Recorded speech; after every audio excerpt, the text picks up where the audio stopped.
Hi, good evening, dear students. Welcome to Intersections. My name is Fabielle Cruz. This is our brand new, I'd say, program. And it is a very special program because we are here to talk about intersections. In other words, we are here to discuss topics that are related to not only language learning, not only culture, but also these other details, other, situations, other subjects that we can bring, that we can use. Okay? So today we're going to talk about a very nice, a very important, in my opinion, topic that is a little bit about Armenia. So we're going to have some topics about history, about culture. And for that, I have two very special guests here with us. We have Professor André from RE and Geography, right? Yes, yes. Thank you for accepting our invitation, Professor. It's a pleasure to have you here. And we also have Anush Karapetyan. She just taught me her last name. And Anush is a student at Letras Inglês. So she's our student here at Minter. But she is from Armenia.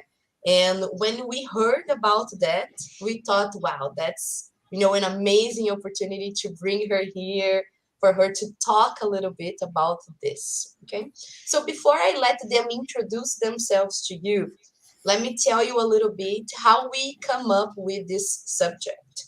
So I have always been a fan of rock music, of metal, and one of my favorite bands is actually System of a Down. And not many people know that the bandmates from this band, they're actually Armenian Americans. So some of them actually are sons of Armenian parents. Some of them have big roots in Armenian culture. And for some time, the band split up. They decided to disband, but in 2020, they came back with a song called Protect the Land, in which they highlight a war that is still going on, right, Anush? The war is still happening in Armenia. And that's how I knew about what was going on.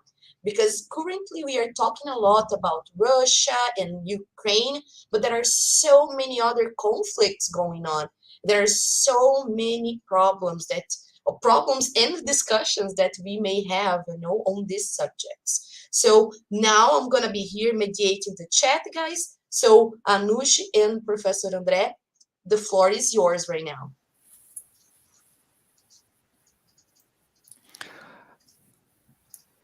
Please, Anush, you first. Yes, woman. Okay, hello Woman. Yes, everyone. yes. It's a great pleasure to be here with you today. So, as Prof. Fabi told, I'm going to talk a little bit about my country, myself, about the conflict that is happening right at this moment that we are talking. So, all the time is happening since 1990s. So, I'm going to talk a little bit about this. So it's a great pleasure again participate in this talk. Yeah, I can say I was very happy to get this invitation. Yes. Yes, I'm too. I'm very happy also to be here talking with you guys and all the people that is watching us. So I'm very excited to hear to learn with Anush. It's an honor and an opportunity to learn about his country from a person that is a native of the Armenian country. So for us Brazilians, it's very important to listen from a person who knows, and it's a native of this geographic space. So let's learn. I agree. So thank you once more, both of you, for accepting our invitation. And we have a few students here with us. We have Julio, we have Ricardo, we have Raquel. We also have Professor Jefferson from Letras here with us. So, plenty of people interested in this discussion. So we can start. Anush, do you want to share the screen? Of course, if you will let me, I want to share to show you some places in Armenia. For sure.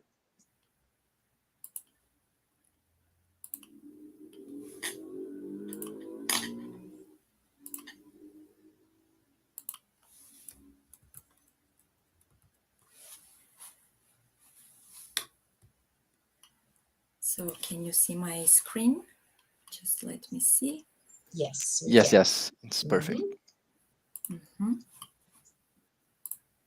So guys, as I told you, I'm going to talk a little bit about my country.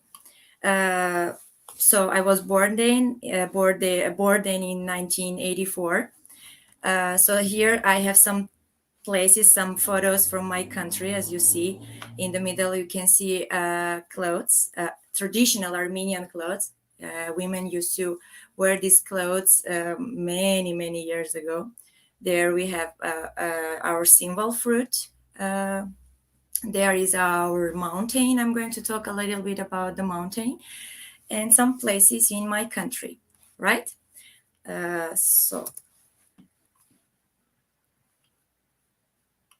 right. Can you see my slides moving? Yes. All right. Working perfect. So, I'm gonna talk a little bit about myself. So I have a degree in economics at the State University of Yerevan, that is the capital of Armenia. And I am currently attending licenciatura in Letras, Inglês. So, and I speak 4 languages: Armenian, and I speak Russian because Armenia was part of USSR for 70 years. And I speak English, and now I speak Portuguese. I learned Portuguese when I moved to Brazil. That was in 2010 after getting married to a Brazilian. So originally, the original name for the country was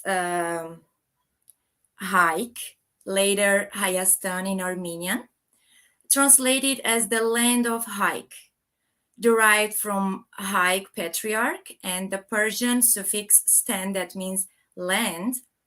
Hai took his family of 300 people away from Babylon and founded the Armenian nation in 2492 BC.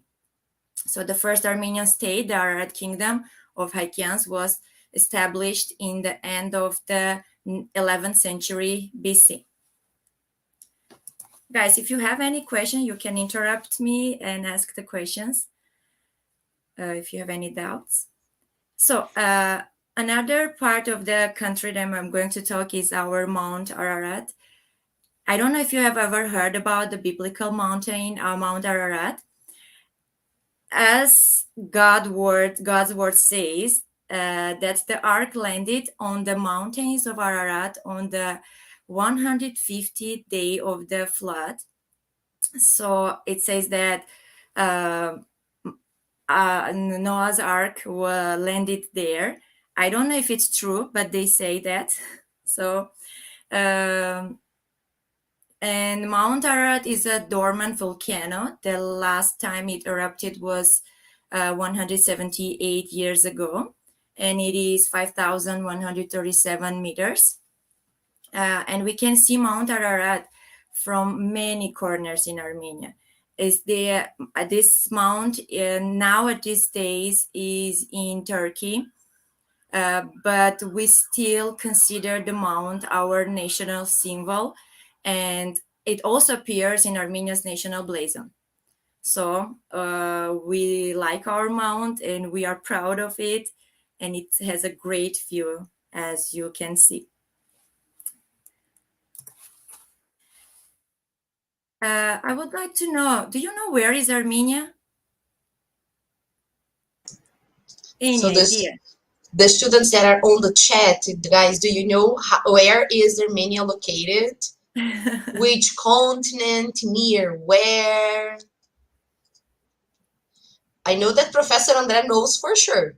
Yes, let's the students try. Yes. So let's wait. Near Turkey. Someone is saying that near Turkey. Yes. Jefferson. Yes, that's Professor it. Jefferson is saying near Turkey. Yeah. Yes, near Turkey. Yeah, we can find Armenia on the map because of the Turkey, because Armenia is so small. I can show you on the map. Then you think Armenia is a small country located in West Asia. It is bordered by Turkey to the west, Georgia to the north, Azerbaijan to the east, and Iran to the south. So it has border, as I told you, with Turkey. So if someone asks where is Armenia, I say, do you know where is Turkey? Okay, yes, you know, then Armenia is a border with Turkey.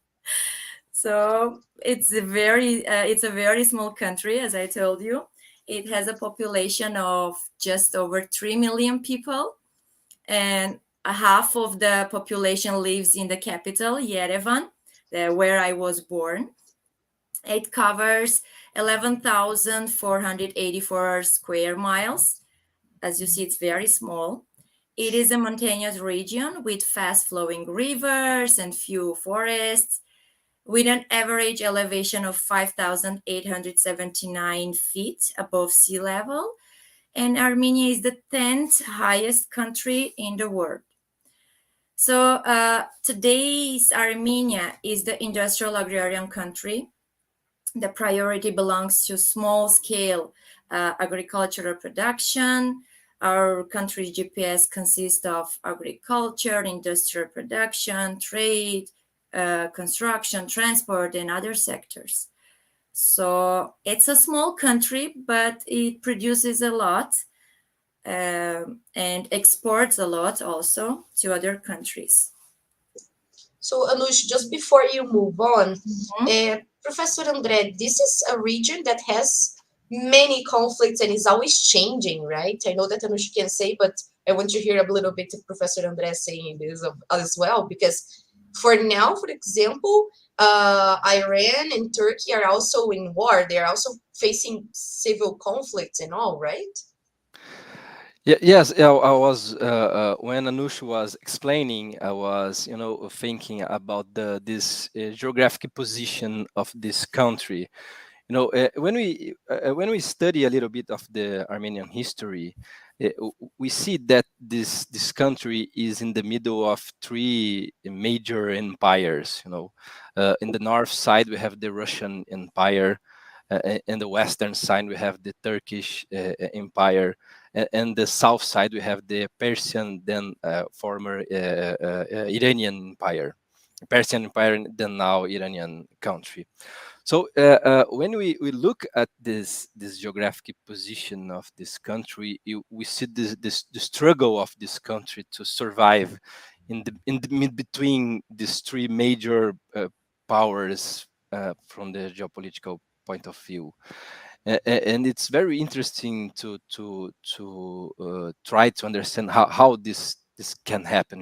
This strong Christian community. Actually, you are a strong Christian community in between these three major complex countries, and you survive. You are it's a kind of history of resistance. When I saw the Armenian people, I always think about this is the kind of history of a resistant people to establish his culture, his beliefs, his way of life. I don't know. Identity. His identity. I know. You could comment a little bit about this. Yes, of course, it's really difficult. As you told, we are between the very huge countries, a small country trying to survive, and we are surrounded by Muslim religion countries, and we are I think the only, and Georgia also, but we are between Turkey and Azerbaijan trying to survive, like. And to keep our identity, because it's really hard for us to we have an army, but not so big as Azerbaijan or Turkey, so it's a really difficult for us. That's why for us it's really important the other countries know about us. Their countries try to help us. So we are trying to ask for help.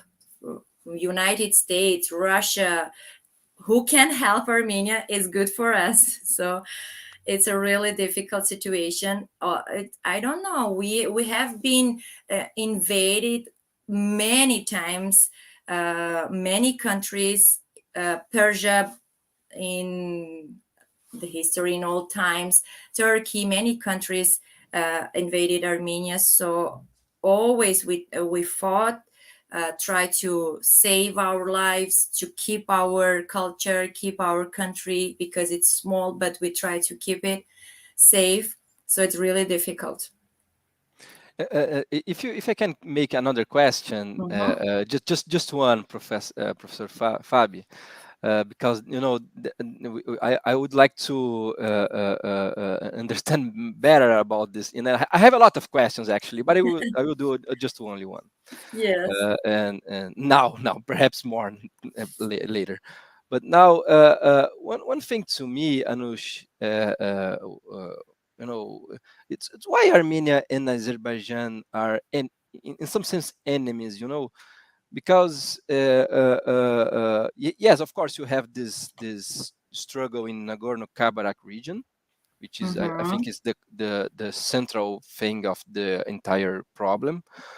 But in the past, are you really, enemy countries, Yes, actually, this conflict started in 11th century, I can say, very long time ago, when Armenia, especially that part of Nagorno-Karabakh, was invaded by Turk tribes, and with the Turk tribes came some nomads that they were ancestors of Azerbaijani people nowadays.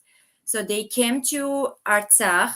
It's called Artsakh, but everyone knows as it Nagorno-Karabakh because it's in Russian actually. They came to as pastors. They had their sheep. They came to use the Armenian mountains and stayed there for 5 months. But as that time at Turks invasion, they stayed like about 4 centuries. This nomad became stronger, and they made communities. They created villages inside of Armenian lands, and they started to have their government and all related to ruling, and they became stronger because that region that they live actually now, it has a lot of natural resources, so they became very, very, very rich very fast. As you know, Azerbaijan is very rich because they have petroleum, they have gas, and all the natural resources there. And then when USSR took all that Transcaucasia part and made it as a part of USSR, Soviet Union, Armenia, Azerbaijan, and Georgia became three countries that were inside of USSR. And first time Azerbaijan was named as a Republic of Azerbaijan in 1918 when Russian Revolution won and USSR was in power, I can say. So the first conflict between Armenia and Azerbaijan started in 1918, but 90% of the population of Artsakh were Armenians. So just 10% were the nomads, and they were saying that that region was theirs. In 1921, the committee decided that Artsakh is going to be the part of Armenia. On July 4th, if I'm not mistaken. On July 5th, I don't know if you have ever heard about Joseph Stalin. It's a very no person. So, I think so. Yes, in person I don't know, but I have heard a lot of things about him. So in July 4th were the decision that Artsakh is going to be the part of Armenia. But on July 5th, Joseph Stalin decided that Artsakh is going to be the part of Azerbaijan, but autonomous country. Yes.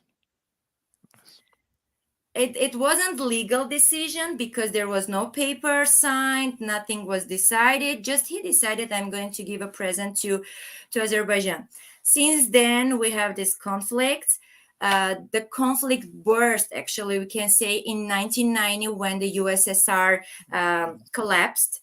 Yes. And all these three Transcaucasia countries declared their independence. And Azerbaijan, the first time, decided that he doesn't want to have any Armenians in its land and started kind of removing Armenians from Azerbaijan, from Artsakh. That's why started the first first war between Armenia and Azerbaijan that lasted 4 years.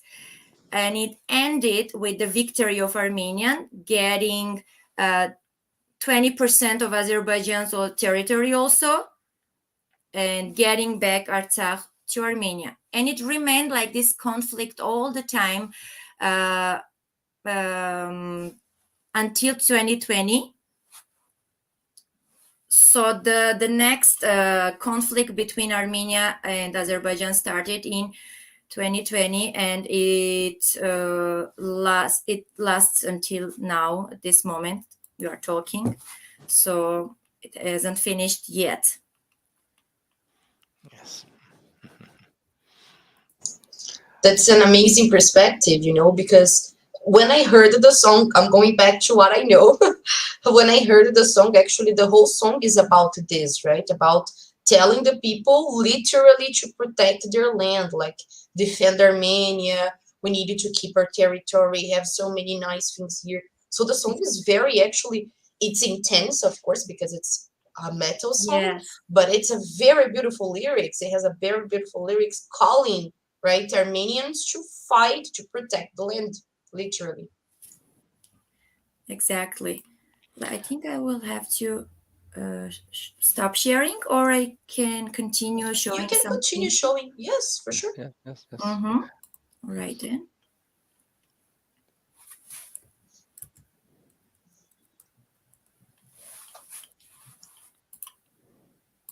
Just a minute, some problems here. I'm holding to do a lot of questions. Yeah, I'm of course. myself. I'm holding myself to do a lot of questions. I feel the same right now. You feel the same, yeah. Yes, I do. You can ask your questions. No, yes. Feel free to ask the questions, please. No, no. I was just thinking about this 20th century history of Armenia. In the beginning of the 20th century, you had the genocide. It's Yes. 1 million people dying in the massacre Right. of the Turkish Mhm. people, Turkish state, and the genocide.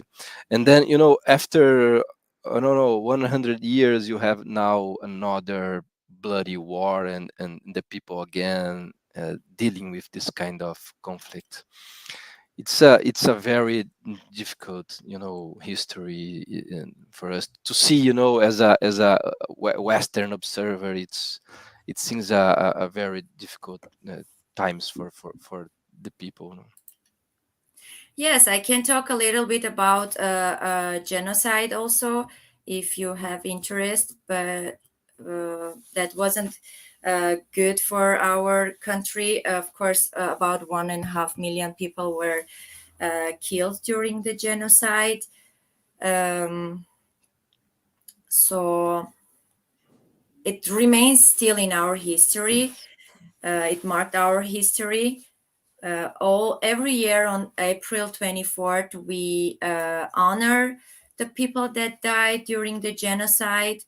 We have a memorial also in Armenia, that there we have a place there is a light, a fire actually, 24 hours day there we have every year 24, as I told you, in April 24 we go there, take flowers.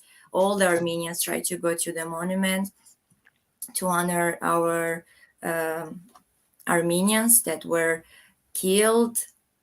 About 1.5 million Armenians were killed during the genocide. And as you told about the Armenia, famous Armenian talking, I don't about System of a Down singing about the Armenians, the fight in their song. Serj Tankian, the main frontman, has been a political advocate for Armenia by pushing for democracy, freedom, and peace in the historically war-torn country. So always he tries to call society's attention to the problem that is happening in Armenia. And there are also many famous people, celebrities also. They take the streets to demand a peaceful resolution in Nagorno-Karabakh, also to recognize the Armenian genocide. I don't know if you know any famous people, celebrities, Armenian. We have Serj Tankian, that is from System of a Down. Do you know anyone else? I actually, Anush, I was thinking about one curious question about. Actually, it's not a famous person in common sense. Is the president of United States, the Joe Biden. He's in his administration. He is recognized the Armenian genocide. You know, why it took so long to the United States to recognize this historical fact? 100 years, almost, I don't know, almost 100 years to 106 years. 106 years to recognize, the murder of the slaughter of, 1.5 million. Yes, something that is actually a fact, right? So yes, half of the current population of Armenia was killed in this genocide, right? And so why took so long? Why took so long? We have the same question actually. The many countries of the world recognize the genocide, the war with Armenia as a genocide. Actually, the process that happened back then during the First World War. But many countries had recognized. Just was United States took so long because actually it has political relation to Turkey. They have petroleum armies in Turkey. I can't tell much think about this because I'm not sure, but they have a lot of relationship. They have a lot of things going there. So they took many years, 106 years, about to recognize that it was a genocide. That this year actually, Joe Biden recognized it as a genocide. In his speech, he said about this, and we were really, for us, it was a really, it was a relief kind of. We were expecting this to be recognized in the world. It took so long, but finally everyone recognized. Of course, Turkey doesn't accept that, doesn't recognize it. Still, they said it was just they removed the Armenians from the Turkey, but this is the fact. Yes, I had this hypothesis, Anush, but I would like to listen to you about this topic because when you see the bilateral relations between Turkish and United States, you see that Turkish had an important role, in all the regional stability. So yes, actually. So from the Americans, the geopolitical reasons are at the top and the human rights reasons are at the second level. So, but 100 years also, you don't need to, but yes, it's a sad thing actually. It's a sad thing, and also now Turkey is participating in this conflict between Armenia and Azerbaijan. Yes. They are giving the weapons, they are giving the soldiers, they are giving all the support to Azerbaijan. And that at this moment, we actually since 1918, when Armenia started being a part of USSR, Russia had always helped Armenia with soldiers, with the weapons, because we're a small country and Russia is a powerful country. They always helped Armenia. But for example, now at this moment, United States is interested in helping Armenia because they are interested in the region of Armenia because of the corridor. They want to make a corridor to have the access to gas that is in Azerbaijan. They have the access in petroleum that is in Azerbaijan, because they don't want to depend on Russia. So also there is another conflict involving. So Armenia again is in the middle of big. And now you have more reasons about why now the North American administration Yes, recognized the genocide. exactly. You Now there explained we it have an perfectly. explanation why. Yes. Always the geopolitical reasons at the first of the At first. first, yes, and we Yes, at currently first. have a civil war in Iran as well, right? So we are having a major conflict there, and we are having the situation with Ukraine and Russia as well. So many conflicts in that small region, right? Small, I'm saying like thinking about a center, right? Yes, a center. That's right. Okay, so we have one more question here from Professor Caroline.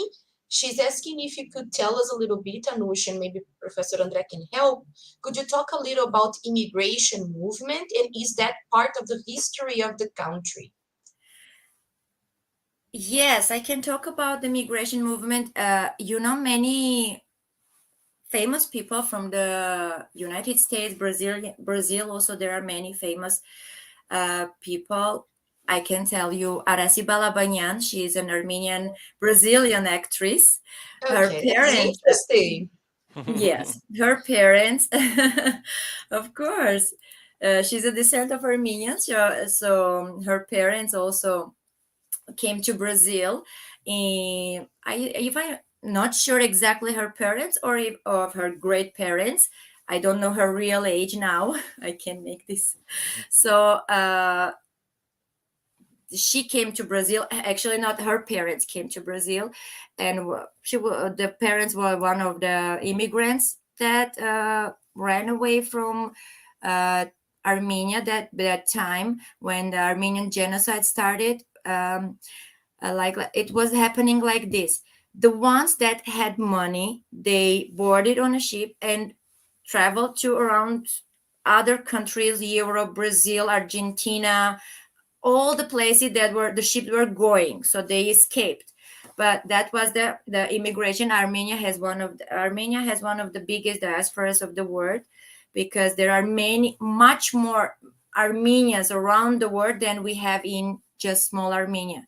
We have there just 3 million people. Aracy Balaban is 82 now, so her parents Yes. for sure were the immigrants.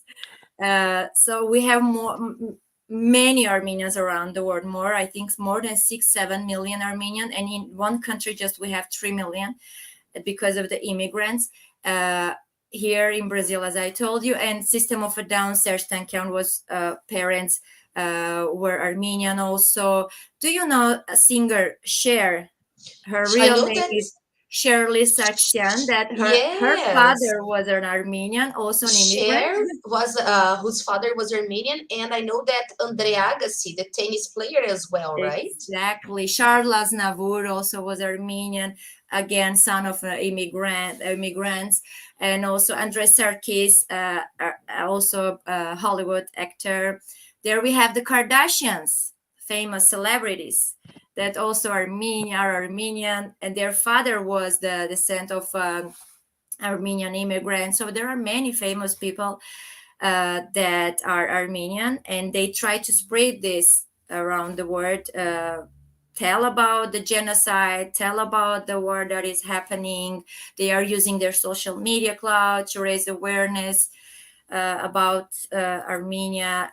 The Kardashian visited Armenia last year. The whole family visited, and they visited the monument of genocide, the places that they have never been to Armenia. So yes, we have a huge number of immigrants around the world, in Europe also. Yes, even Professor the Jefferson Kardashians. is very impressed right now. Yeah, Armenians rule the world, but they can't rule the Armenia. No, they are you are warriors, you know, We Anush. are warriors. Yeah, Yes, we try to definitely. survive. Yes, A definitely. symbol of resistance and resilience, I'd say. No, Yes, no, it's astonishing. exactly. So Yes, we have a lot of immigrants around the world. yes. So, Anush, I just have to ask you this question because we are from Escola de Língua, so I have to ask: is Armenian the language close to Russian, close to any of the languages spoken there? How different it is? No, it's totally different. We have our own language, we have our own alphabet. It has 39 letters. It was created in 405 AC. So we have 39 letters. It doesn't look like I had a slide I could show you here, our alphabet. So our main Armenian is our main language. It's very old, as you see. It's from 405 AC. It doesn't look like it's just Armenian. Just Armenians speak this language. Yeah, we asked this question because it's something very unique for the students that are watching us here. It comes from the Indo-European family tree, so it's the same as Latin, as Greek, of course, and Russian. So it's the same tree from all the languages, major languages in Europe. But of Yeah. course, they develop and have some significant differences, right? And I have to ask this question as well. How did you learn Russian? Is Russian like a mandatory language for Armenians, or like it is English or Spanish for us? As I told you, Armenia was part of the USSR, Soviet Union, for 70 years. Today, my students also ask about why I speak Russian. Why do I need Russian? I didn't have choice. It was mandatory. All the Armenians, actually all the countries that were part of USSR, must speak Russian. It was our second language. For example, there are some countries, for example, Poland. It was stricter there. The Polish people couldn't learn Polish in their schools. They just must learn Russian. But Armenia was accepted. For Armenia, it was okay. USSR, okay, part of something. We are protected, was good for us for 70 years. And then we learned Russian. So our second language is Russian. All the Armenians know how to speak Russian. So we learn Armenian, Russian, English, all the three languages at the same time, since kindergarten to college. All the time we are related. We are connected to these three languages. So that's why we speak Russian. When I was a kid, I was 6 years old when USSR collapsed. So until there, I used to watch animated movies, all the movies in Russian, all the programs were in Russian, and also we had Armenian channels in Armenian. So I learned these three languages at the same time without knowing that I'm learning three different languages. That's interesting. I think that's amazing, because it's so different. I mean, from here, when we learn Spanish and when we learn English, we are at least learning languages with exactly the same alphabet and very similar sounds. But we are talking about you learning three different languages with three different alphabets, because you have the Armenian alphabet, you have Cyrillic from Russia, and then you have the Roman Latin alphabet that we use in English. So It's amazing, actually. Yes, exactly. Totally different. And as I told you, I even didn't imagine that I was learning 3 different alphabets. For me, it was normal. For sure. Okay. Oh my God. Time flies so fast, and the students have the opening of right classes today, so we can stay for longer. But maybe Andre and Anush, please come back to talk to us again about this, because this is so interesting. Maybe we can do a part two. Of course, with great pleasure. Yes, Yes. yes, yes. It was a great pleasure, an honor to be here talking with you, Anush and Professor Fabi, our colleagues also watching us, Professor Jeffrey. So, Professor Caroline Cordeiro was a former here head of the international relations course. So, it's Yes. nice to be with you all. And he's actually watching us from Canada right now, Yeah, right? yeah, So yes. that's I think it. amazing. Yes, I think it's why she asked about the immigration thing. Now she's a kind of migrant. Probably Yeah. there are many immigrants also in Canada. Yes, yes. Okay. So, Uh, Professor André, thank you so much for participating with you. Anush, spasiba, if I still remember how to say that in Russian. Пожалуйста. Thank you so much. I don't know how to say thank you. I need to know how to say thank you in Armenian now. In Armenian, Şnorakalutyun. Okay. Shnora Kalutsium. Yes, that's Snorakalutsum. right. Yeah. Okay, great. So, see, we learned a new word. The new word. I am very happy that you invited me, guys. I'm really happy because I appreciate your attention, your interest about to know about my country, more about my country. And I would like to say that I'm very happy to live in Brazil because the reception here is very similar to the one in Armenia. Nice. So thanks again for the invitation. Yes, thank you I so hope much. I could answer. I managed to answer the questions that you had. I don't know. If you have any questions, you can text me. Yes, for sure. I'm actually telling people in the chat if they have suggestions, if they have questions, you can reach out to us on Asli social media, on Facebook, on Instagram, here on YouTube, or you can send us a tutoria as well. We can talk to Anush. And of course, Professor Andre Anush, you are more than invited for a part two, maybe next year, early next year. With a great pleasure. Yes. Okay, so thank you all so much, everyone.